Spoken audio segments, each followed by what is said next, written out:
ये क्या किया?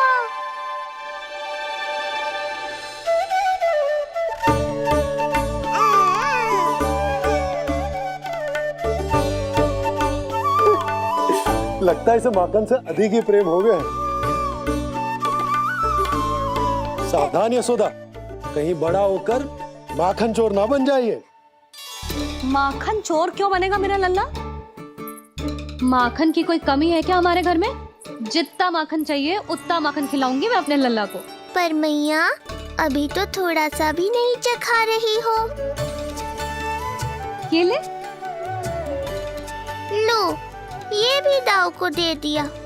सुबह तो बोल रही थी कि मैं आपको प्रेम नहीं करता, उल्टा आप अपना सारा प्रेम बलदाऊ पर लुटा रही हो।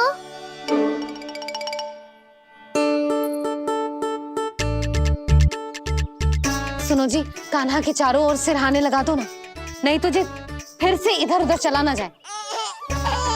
क्या अच्छा सुझाव दिया तुमने। अभी लाए।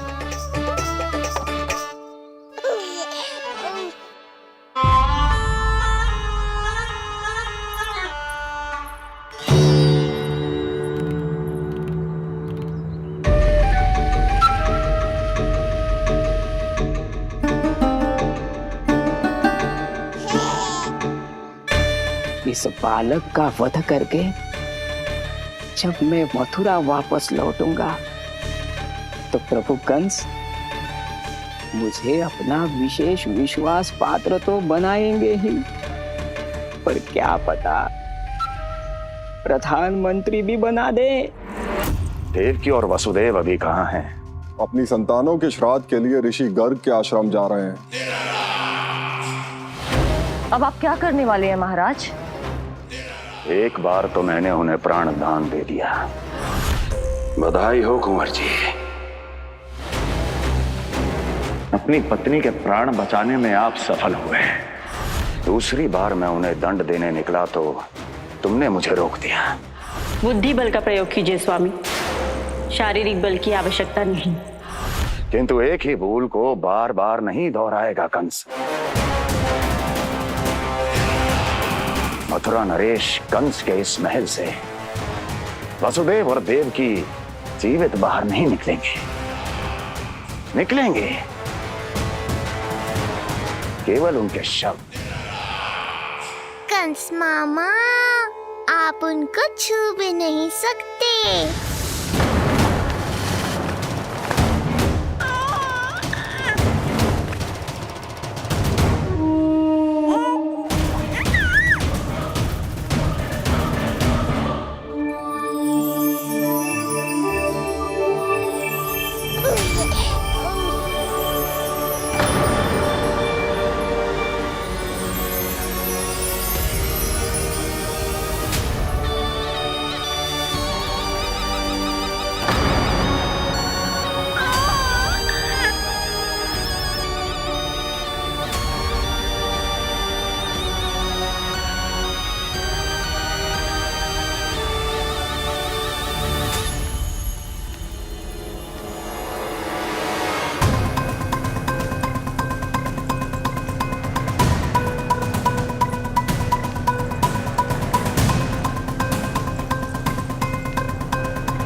ये क्या हो रहा है?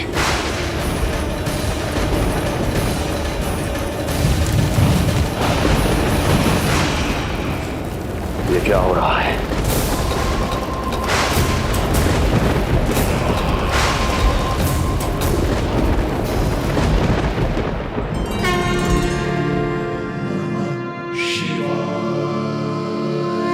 क्या हुआ प्रभु? आप अचानक इतने चिंतित क्यों हो गए? कृष्ण ने अपने पांव का अंगूठा अपने मुख में रख लिया है देवी। इसमें चिंतित होने की कोई बात नहीं है प्रभु। ऐसा तो हर बालक कभी ना कभी करता ही है। तो सखा कोई साधारण बालक नहीं है देवी पार्वती, तो भगवान है। यदि वो ऐसे ही अपने अंगूठे को मुख में रखकर खेलते रहे तो अवश्य ही आ जाएगी। कौन आ जाएगी प्रभु? प्रलय आ जाएगी देवी, प्रलय आ जाएगी देवी। हे नारायण जी, क्या हो रहा है?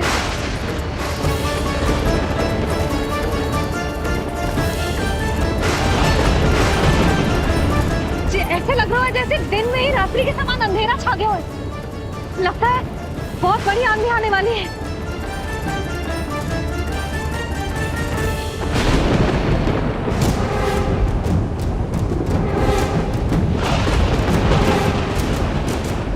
ये भीषण आंधी, ये मूसलाधार वर्षा, तुम दोनों ने ऋषि गर्ग के साथ मिलकर अवश्य कोई योजना बनाई है ना?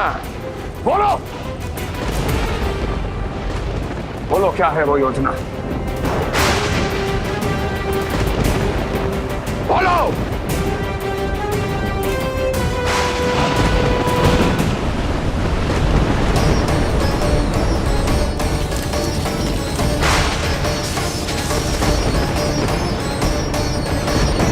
लगता है प्रकृति क्रोध में। मैं जाकर गौशाला संभालता हूँ, कहीं कोई हानि ना हो जाए। तुम बालकों को भीतर ले जाओ।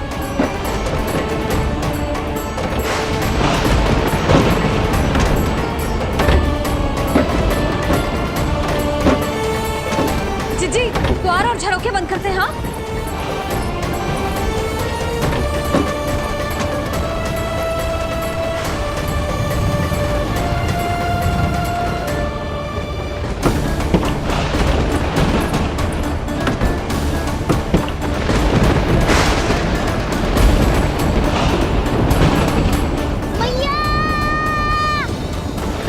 लल्ला, चल अंदर चल के खेल।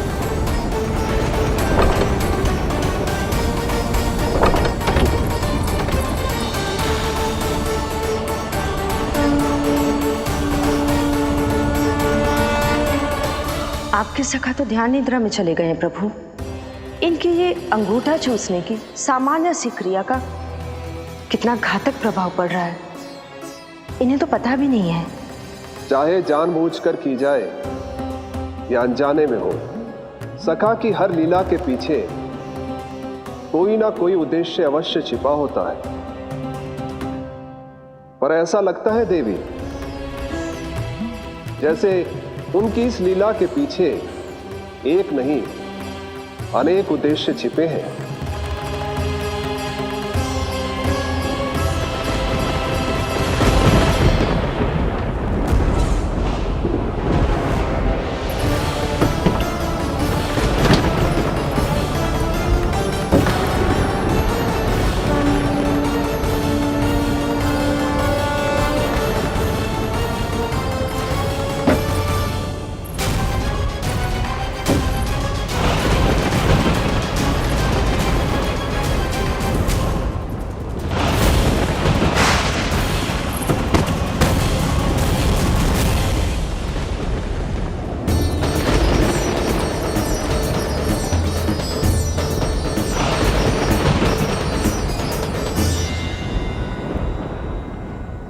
देख रही हो चिज्जी, प्रसाद ना मिली खाने को, तुझे पांव का अंगूठा ही चूसने लग गयो।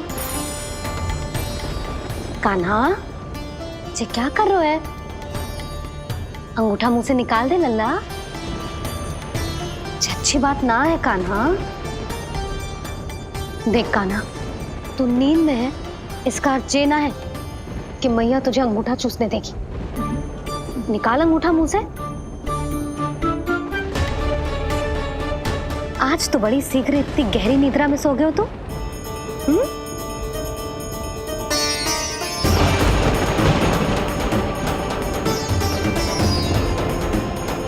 देख रही हो ना चिच्ची, अंगूठा मुंह से निकालने को तैयार ही ना जी।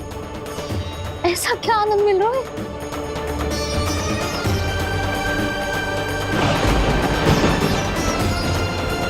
अधिक बल भी ना लगा सकती, अत्यधिक नींद में है। कहीं इसकी आंख ना खुल जाए।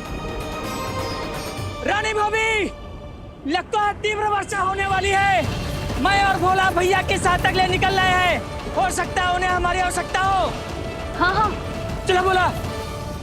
चिच्ची, तीव्र वर्षा आरंभ होने से पहले आप और बरदाऊ निकल जाओ। ठीक है, किंतु तुम भी सतर्क रहना। हाँ, आप भी ध्यान से जाओ।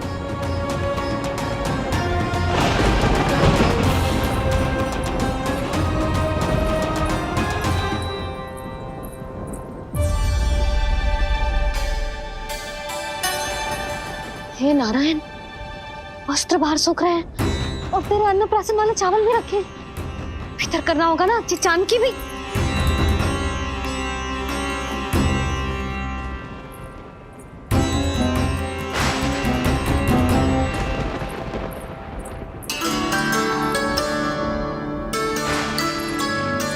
लल्ला, वैसे जी बहुत बुरी बात है।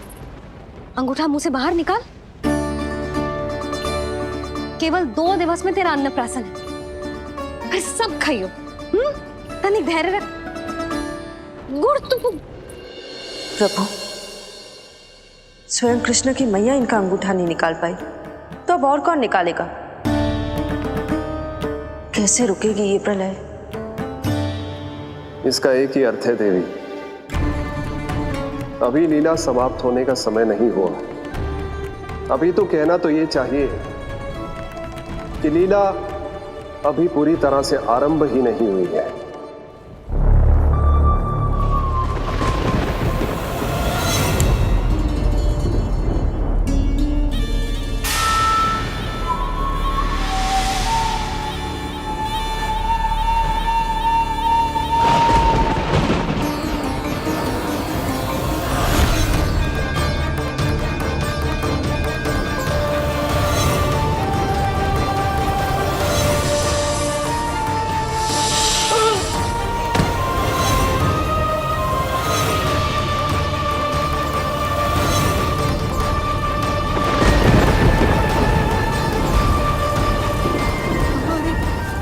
कंस ने प्रलय बुला ली।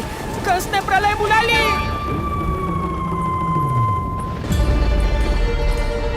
हे नारायण, जे वर्षा तो रुकने वाली ना है। जे गुड़ और गेहूं भीतर रख देती हूँ।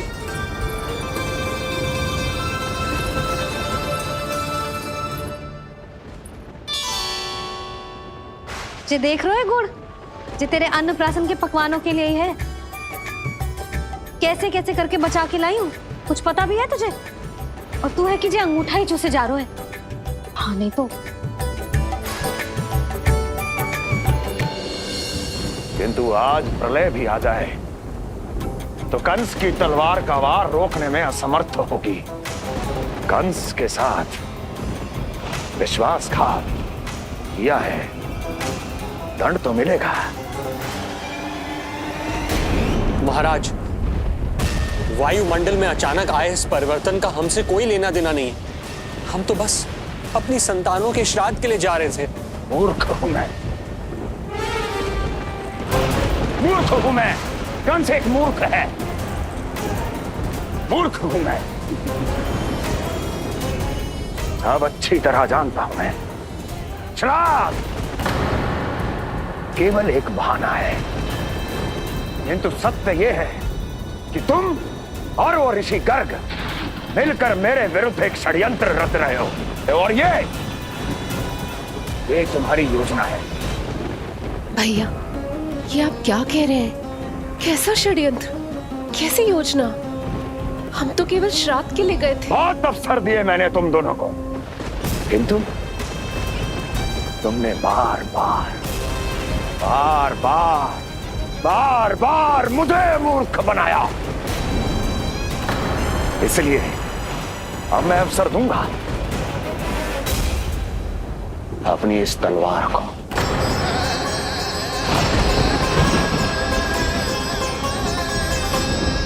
येन केन प्रकारेण साम दाम दंड भेद, कोई ना कोई युक्ति लगाकर मैं तुम्हारे उस बालक का वध कर ही दूंगा।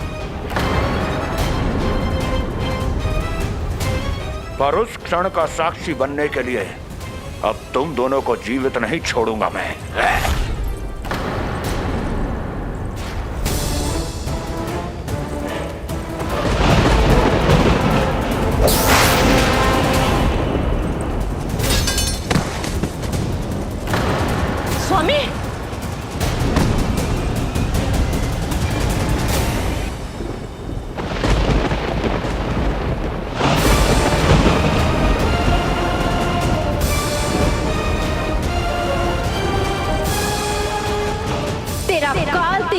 बहन के गर्भ से उसकी 8वीं संतान बनकर जन्म लेगा और तेरा विनाश करेगा, विनाश करेगा, विनाश करेगा।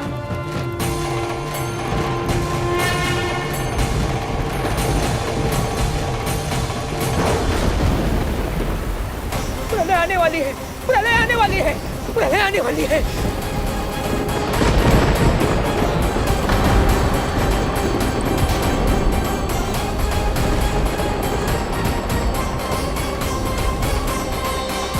यदि कंस को रोकना, अपने माता पिता की रक्षा करना और चपलासुर के ब्रह्म को मिटाना ही इस लीला के उद्देश्य थे, तो ये सभी उद्देश्य पूरे हो चुके हैं प्रभु।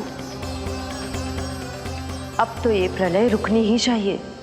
ये केवल सखा की लीला ही नहीं है देवी पार्वती, उनकी माया का उदाहरण भी है।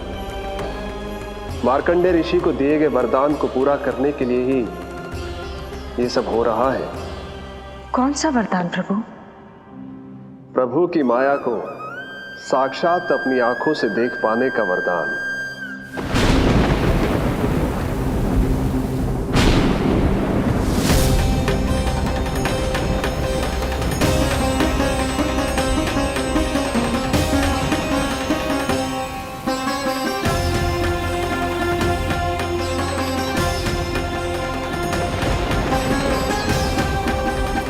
हे नारायण, क्या ये प्रलय है? क्या संसार समाप्त हो रहा है? तो फिर मुझे मिले इस जीवन का क्या अर्थ है?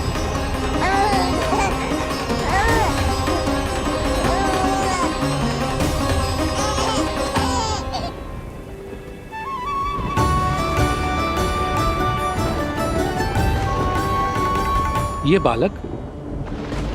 बालक यहां कहां से आया?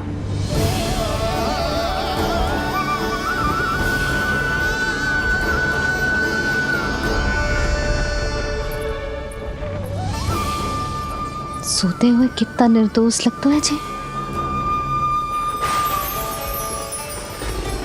चारों ओर जल ही जल है, सब कुछ प्रलय में नष्ट हो रहा है, किंतु ये कितना निश्चिंत है ये। परंतु ये अद्भुत बालक है कौन?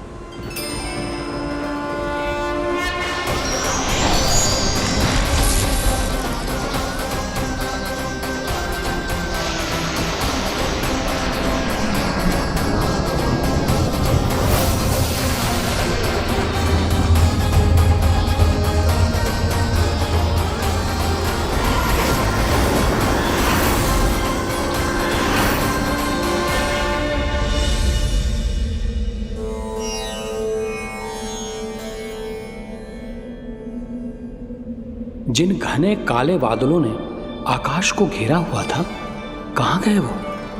यहां तो प्रलय का कोई चिन्ह ही नहीं है।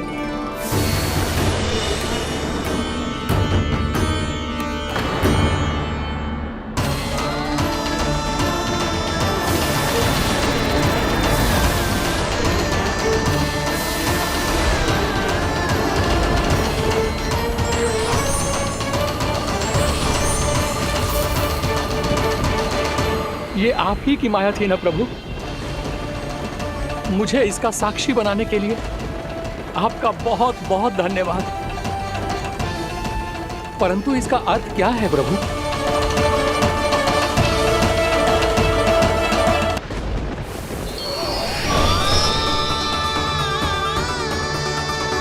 प्रभु,